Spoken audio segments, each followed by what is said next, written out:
బండైతే కదలబోతుంది. కదిలే ముందు ఇక్కడ పసుపు, కుంకుమ కలిపిన నీళ్లు ఇక్కడ వారైతే పోసేస్తున్నారు. వారు పోసి మంచి కొబ్బరికాయలు కొట్టేసి దిష్టి తీస్తారనమాట. ముందు దిష్టి తీసేసిన తర్వాతనే కదిలిస్తారు బండిని. ఇక్కడ గుమ్మడికాయ అయితే ప్రిపేర్ చేస్తున్నారు. గుమ్మడికాయ ప్రిపేర్ చేసి దానిపైన కర్పూరం గూడా పెట్టేసి మంచి దిష్టి తీసేసి దారిలో ఏ విఘ్నాలు మొత్తం మంచే జరగాలి. ఏ అడ్డంకులు లేకుండా ఉండాలి అని ఇక్కడ రథాన్ని ప్రిపేర్ చేశారు గదా! ఏ అడ్డంకులు లేకుండా దారిలో కరెక్ట్‌గా వెళ్ళాలి. మనకి అంతా మంచే జరగాలి. అంతా శుభం జరగాలి అని ఇక్కడ బండికైతే రథం కట్టారు గదా! రథానికి ప్రభ గూడా కట్టేశారు గదా!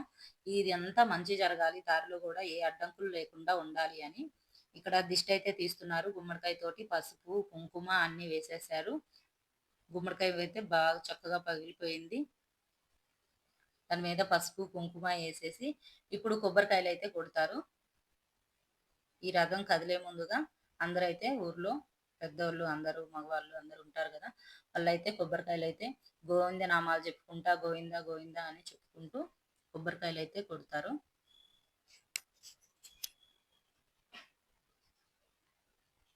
అందరూ అన్నమాట. అంటే ఒక గ్యాంగ్ అనేది ఉంటది గదా! మా ఊర్లో కొంతమంది ఉంటారనమాట. అందరూ దగ్గరుండి చేస్తూ ఉంటారు. అందరూ ఎవరైనా సరే కొబ్బరికాయలు కొట్టుకోవచ్చు. అంటే దగ్గరుండి అన్నీ చేస్తూ ఉంటారు. మా ఊరికి మంచి జరగాలి. తిరుపతమ్మ తల్లికి పసుపు, కుంకుమ తీసుకెళ్తున్నాం గాబట్టి, ఏ అడ్డంకులు లేకుండా అంతా మంచే జరగాలి అని కొబ్బరికాయలైతే కొడుతూ ఉన్నారు.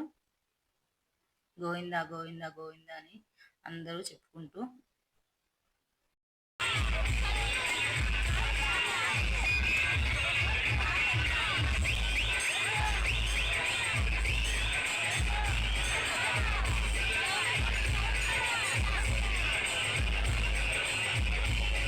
ఇంగ అందరూ కొబ్బరికాయలు కొట్టేశారు. ఇంక ఫైనల్‌గా గూడా అయిపోయింది. ఇప్పుడు కొబ్బరికాయలు కొట్టేసిన తర్వాత ఇంకా పూజ చేసే వాళ్ళు గూడా పూజ చేస్తూ ఉంటారు. అందరూ వస్తూ ఉంటారు. అందరూ గోవింద గోవింద అని చెప్పుకుంటూ బండయితే ఇంగ కదలబోతుందనమాట. ఇంగ దారిలో పూజ చేపిచ్చుకునే వాళ్ళు పూజలకు కూడా రెడీ చేసుకుంటూ ఉంటారు. అందరి ఇళ్లల్లో బండొస్తుందని. ఇంగ దారిలో ఇంగిట్లా వార్లు పోసుకుంటూ ఉంటారు. అంటే మధ్యలో ఇంగ ఇళ్ళ దగ్గర ఆగుతూ ఉంటుంది గదా!